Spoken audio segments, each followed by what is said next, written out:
Les procès au pôle pénal économique et financier mettent en évidence l'affaiblissement moral des valeurs dans le pays. On est d'accord que le pays va bien. On est d'accord que le président Ouattara ainsi que ses collaborateurs font du grand travail. Même la création même du pôle pénal économique où on juge les grands criminels, ceux qui volent milliards, tout ça c'est une bonne chose. Grâce au président Ouattara, il y a beaucoup d'institutions qui ont été créées qui apportent quand même de l'espoir. Tout ça c'est très bien. Mais au fur et à mesure qu'on essaye de frapper les mauvaises actions de notre société, on découvre un problème qui est très grave. Il y a une faillite morale des valeurs dans notre pays. Il y a un affaiblissement total des valeurs morales en Côte d'Ivoire. Regardez par exemple, je vous donne un exemple. Hier par exemple, commandant Fofana, le soi-disant commandant, le procureur a proposé 20 ans pour lui avec 15 de ses complices. À Koumassi, mais c'est pas si c'est à Port-Bouin. Il y a un monsieur, lui, il a quitté directement pour venir déverser l'homosexualité sur nos enfants. Mais le monsieur n'est pas le seul à accuser. Quand des jeunes garçons sont dans le quartier, et puis on dit, ah Joe, il y a un vieux père là, ah en tout cas, quand tu t'en vas là-bas, là, tu gagnes ton iPhone 16 avec 100 000. Quand tu as une fois vu iPhone 16 avec 100 000, on te donne ça cadeau. Ils vont te sodomiser avant de te donner. Nos enfants sont dans l'appât du gain. Nos enfants sont dans la recherche des raccourcis. Nos enfants sont à la quête d'une belle vie sans souffrir. Mais la faute à qui? La faute à nous, les parents. Est-ce que nous tenons compte des codes moraux, des valeurs morales? On vit avec quelle moralité? Cette question, nous devons nous la poser en tant que parents et en tant que société. On dit le cabri là, avant de rentrer dans ta maison là, il regarde d'abord les yeux du propriétaire. Les procès au pôle pénal économique et financier mettent en évidence une chose, l'affaiblissement des valeurs morales dans notre Côte d'Ivoire. Cela plombe les efforts du gouvernement pour le redressement et la transformation de la société. Tout le monde fait la politique du pire et de l'enrichissement en vitesse, qui s'étonne alors des trafics illicites. La gendarmerie nationale vient de saisir 109,7 kg d'or à Béléban, dans l'extrême nord du pays. Aujourd'hui, plus personne ne semble être intéressé par la morale. Regardez ces émissions que nous faisons, où on passe pendant plus de 5 ans. On dit la vérité pour faire bouger notre société. On dit aux gens, ayez confiance en vous, combattons le mal. Mais vous voyez ces émissions, même ceux qui viennent, même pour partager, c'est difficile parce qu'ils ont honte du message. Parce qu'ils ont honte du message. Ah, c'est ça la qui partage. Les gens sont en train de se chercher. On est en train de voir comment on peut faire les ken. On est en train de voir comment on peut s'enrichir. Soit tu sais église ou même mosquée, tu t'en vas écouter pour partager. Et attends, on met même pas de like. Mais le jour où vous aurez besoin de ce message-là, ce jour-là sera trop tard dans vos vies. C'est que nous on dit toujours que vous négligez aujourd'hui là. Le jour où vous aurez besoin de ça là, il sera trop tard dans ta vie. Toi qui m'écoutes là, il sera trop tard dans ta vie. Et c'est là que tu les vois en train de courir. Ouh, faut venir m'aider, faut venir m'aider. Je n'aide personne. Parce que je ne suis pas Dieu. Je ne suis pas omnipotent. Et je n'ai pas que ça à faire. C'est ensemble que nous pouvons nous aider. Quand on dit quelque chose, on vous dit ici, allez mettre ça en pratique. Quand quelqu'un vient dans votre village et que c'est quelqu'un qui est bizarre, allez le signaler. On a tout dit ici. Mais non, moi je ne vais pas faire... Si je fais la demande, on va dire que c'est moi, je suis papato dans le village. Mais demain, quand cette personne-là va montrer sa vraie couleur, il y a l'autre là qui nous disait, mais on ne croyait pas. Parce qu'on est devenu une société qui ne prête plus attention à son bien-être. On est devenu une société où tout le monde veut s'enrichir avec vitesse. Et donc, tout le monde tombe dans des comportements du pire. On va dans les extrêmes. Et ce sont ces extrêmes-là qui nous conduisent à ce que nous voyons. Donc, ce n'est pas un hasard. C'est une démission de notre société qui fait qu'aujourd'hui, les vrais problèmes se posent en face de nous. Donc, dans le village de la maman du président même là, les orpailleurs clandestins étaient là-bas. On les a attrapés. Il y a quelques jours, il y avait 109 kg d'or sur eux. Pour être plus exact, 109,7 kg d'or dans le village de la maman même du président. Ce village s'appelle Béliban. Il y a un païen clandestin là-bas. Ça là encore, on peut dire quoi encore? Des hautes personnalités de l'administration publique ou privée, des juristes, des notaires et très souvent, des personnes en difficulté à la barre du pôle pénal économique et financier. Pourquoi? Simplement parce que les uns ont été négligents, les autres ont manqué de vigilance dans l'application des textes, pour ne pas dire cupides, attirés par le gain facile. Dans notre administration, quand tu y vas, on va accuser la pauvre secrétaire d'avoir soutiré peut-être 200 francs à la mairie. Mais ce n'est que la face visible d'un phénomène. Elle soutire 200. Mais et ceux qui volent les milliards, dans l'administration publique ou bien privée, nos juristes, nos notaires, qui ferment les yeux pour vendre les terrains des gens, qui utilisent leur position pour falsifier des documents. Et quand on leur demande, ah ben vous savez, on a été assez négligent quand même, vous savez, c'est une erreur humaine, et c'est des choses qui peuvent arriver, on a manqué de vigilance dans l'application des textes. Mais alors qu'en réalité, ils ont été payés. Ils ont été payés. Eux aussi, ils sont attirés par le gain facile. Eux aussi, ils veulent vite s'enrichir. Ils ont été payés par quelqu'un. Et ça, comment on peut demander à quelqu'un qui est lui-même le problème de résoudre le problème? Il faut juste observer la tension extrême. La peur qui étreint les prévenus ou même les témoins pour s'en convaincre. Et je suis d'accord que c'est difficile. Quand on dit à quelqu'un, est-ce que tu peux aller témoigner dans quelque chose? Il dit, juge là même, je n'ai pas confiance. Policier même là, je n'ai pas confiance. Ah, comment on va faire? Les gens ont peur. Les témoins ont peur. Les prévenus eux-mêmes sont dans l'expectative.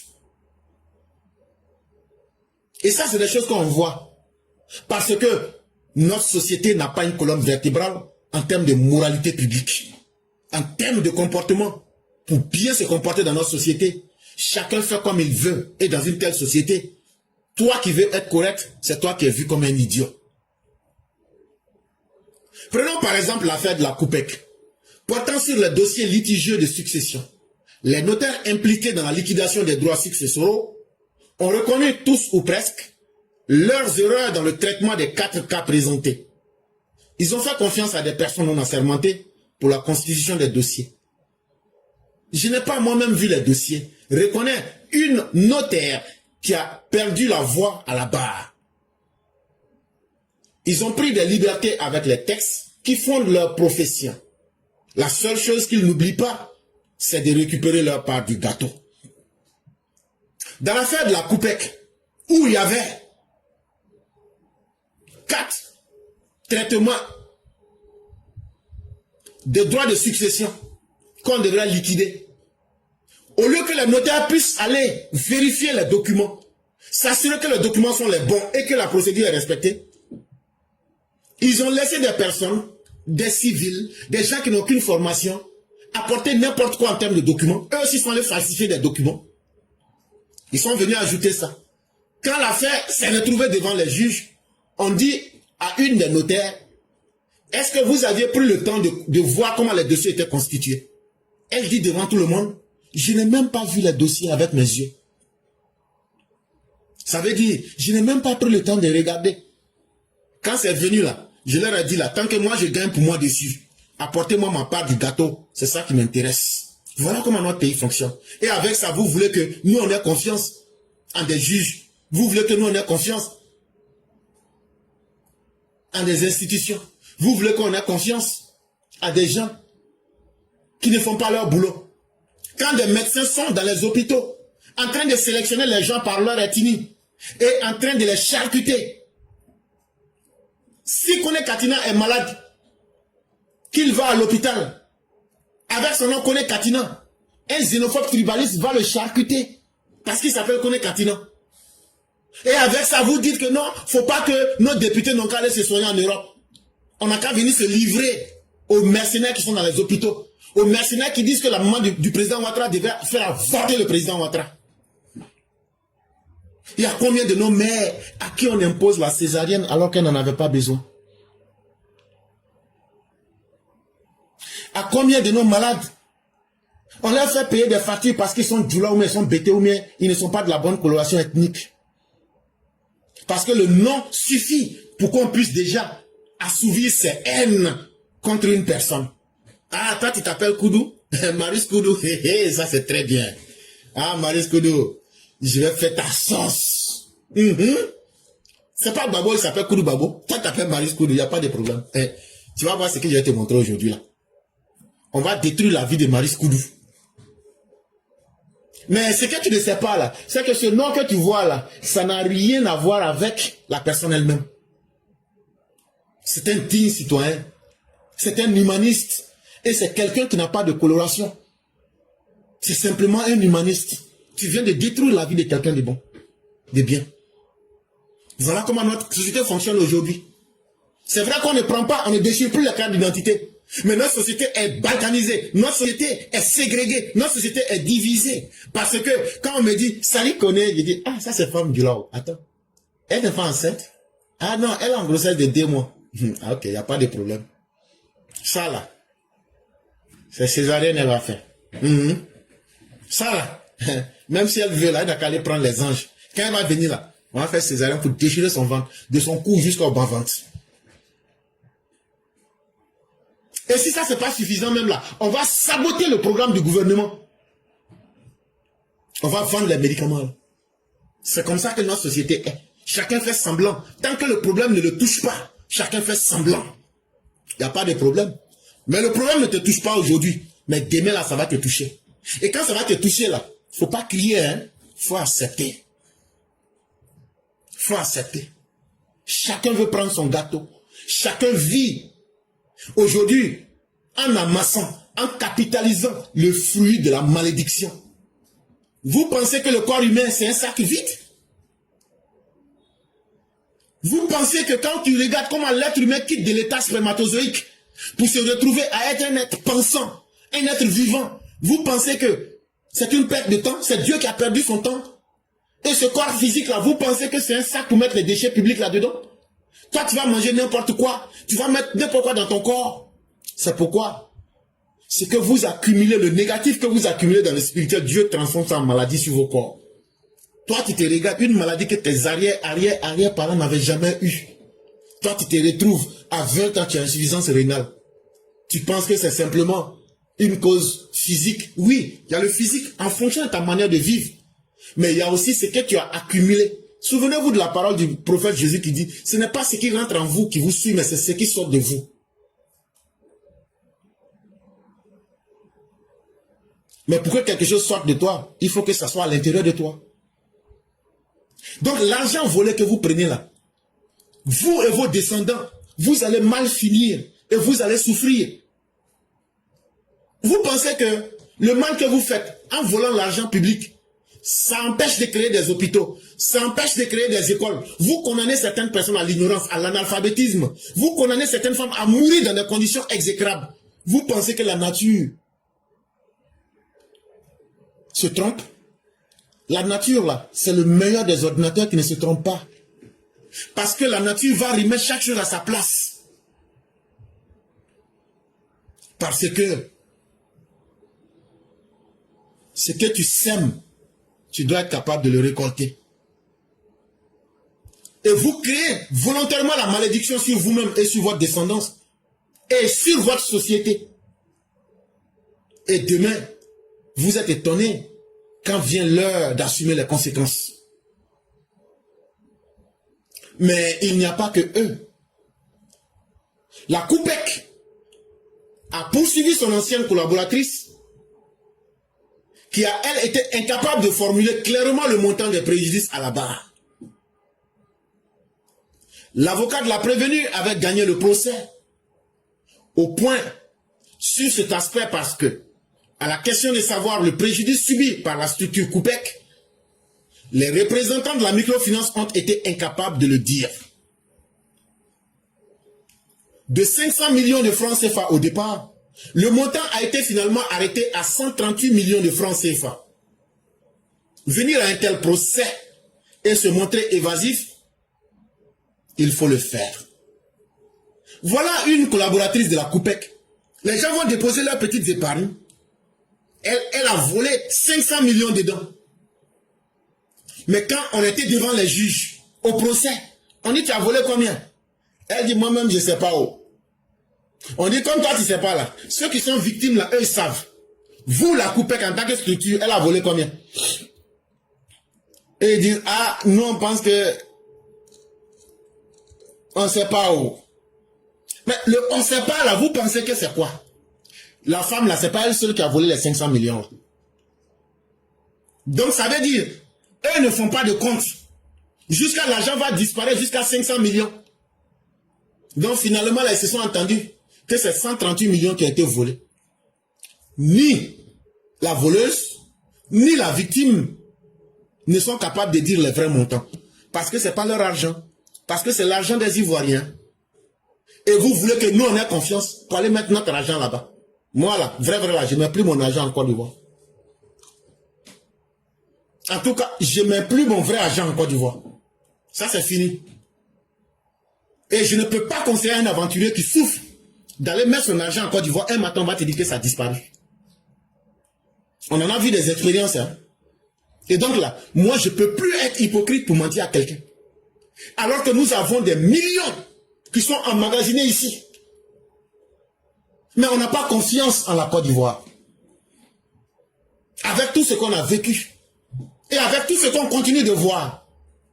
Des milliards des immigrants ivoiriens sont emmagasinés partout dans le monde parce que nos institutions, on n'a pas des hommes qu'il faut à la tête.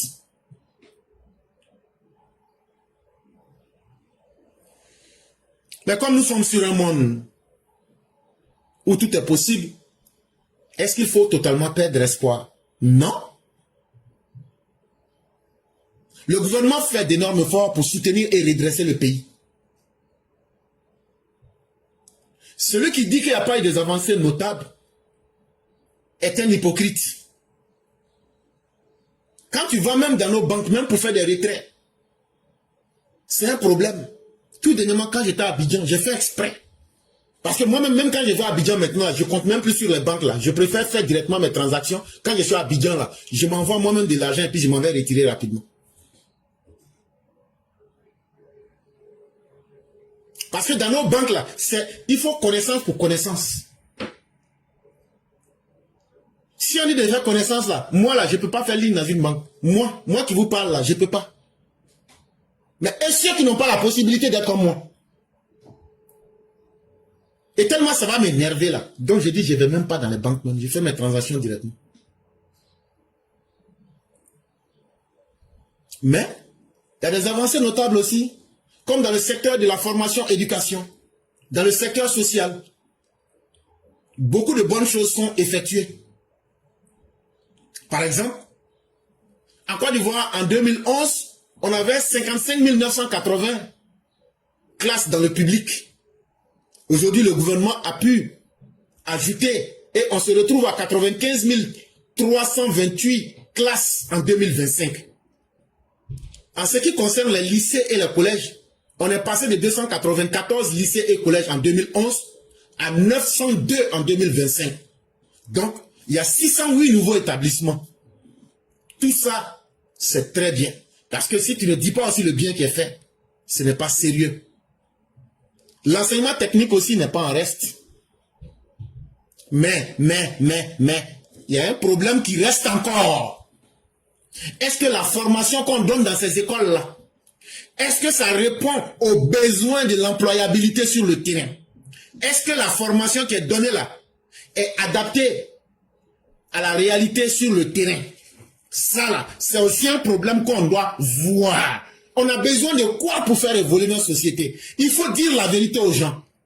Et il faut former les gens en fonction des besoins de la Côte d'Ivoire pour que, quand vient l'heure de les employer, ça soit plus facile. Et jusque-là, notre école et nos dirigeants n'ont pas été capables encore de dire cette vérité-là, de s'asseoir avec les parents pour leur dire, voilà aujourd'hui de quoi nous avons réellement besoin. Et voilà où on va canaliser la formation. Quand un enfant sort, pour qu'il ne fasse pas plus de 6 mois en train de chômer. Ça là, notre école n'a pas encore travaillé sur ça. Et il faut qu'on travaille sur ça. Sinon, les efforts qui ont été faits, il faut les reconnaître. Au plan social toujours, il y a le projet SEMI pour tous qui fait son chemin. Et c'est très important. Le ministère de l'Emploi et de la Protection sociale ne recule devant rien pour sensibiliser la population sur le bien fondé de la couverture maladie universelle. Mais, ce que j'ai pu constater tout dernièrement, il y a des gens qui ont fait leur CMU. Depuis 3 ans, ils n'ont pas reçu. Mais il y a des gens qui vont et font en une semaine, ils reçoivent. Il faut que le gouvernement traite ce problème-là. Ceux qui n'ont pas reçu là, il faut que ces personnes qui ont déjà payé, il faudrait qu'ils rentrent dans leurs droits. Et il faudrait qu'ils aient leur carte. Il y a des gens qui en profitent, mais très peu en profitent. Il faut essayer de voir ce côté-là pour essayer de faire partir la chose de la bonne des manières. Il y a des gens qui vont saboter le programme parce que eux n'ont jamais été capables de le faire. C'est eux qu'on entend le plus. Mais le maître est en train de rallier progressivement tout le monde à sa cause. Alassane Ouattara, ce n'est pas le bruit, c'est la méthode. La caravane de la CENI circule dans le pays. Ils font des escales à couper dans la région de la Mée et partout. Chers Ivoiriens, c'est votre bien commun. Allez vous inscrire et profitez de ce que le gouvernement vous donne. Mieux vaut être inscrit et venir se plaindre que je n'ai pas eu ce que je devrais avoir, plutôt que de ne pas aller s'inscrire et après d'être victime. Il faut aussi signaler que les forces de défense et de sécurité travaillent. Et qu'est-ce qu'on a découvert? Avec tout ce qu'on dit à nos parents, 90% des orpailleurs qui sont installés, quand on les attrape et qu'on les met au tribunal, qu'est-ce qu'ils disent? S'ils ne disent pas que c'est le chef du village qui nous a donné l'ordre de faire ça, et ce sont les populations locales qui leur donnent l'autorisation de s'installer dans les villages. C'est ce qu'on a constaté.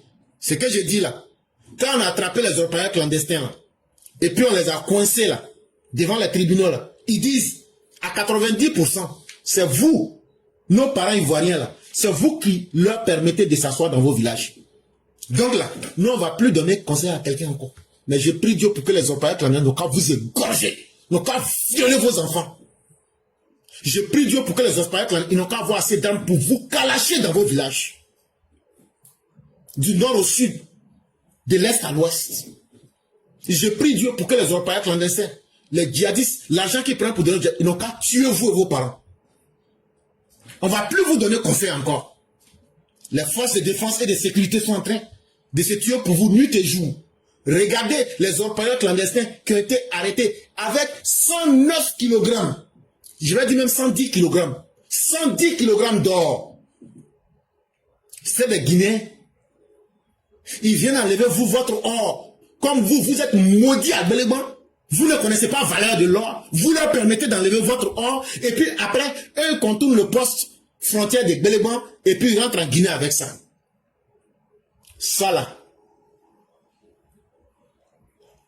Ils ont croisé les agents des antidrogues. On les a pris. Comme vous-même, vous ne connaissez pas votre bonheur là. On ne peut plus donner conseil à quelqu'un qui n'aime pas lui-même son propre bonheur. Donc là, les malheurs que vous voulez là, on va prier Dieu tous ensemble pour que ça n'a qu'à vous arriver. Et puis on va voir où vous allez partir.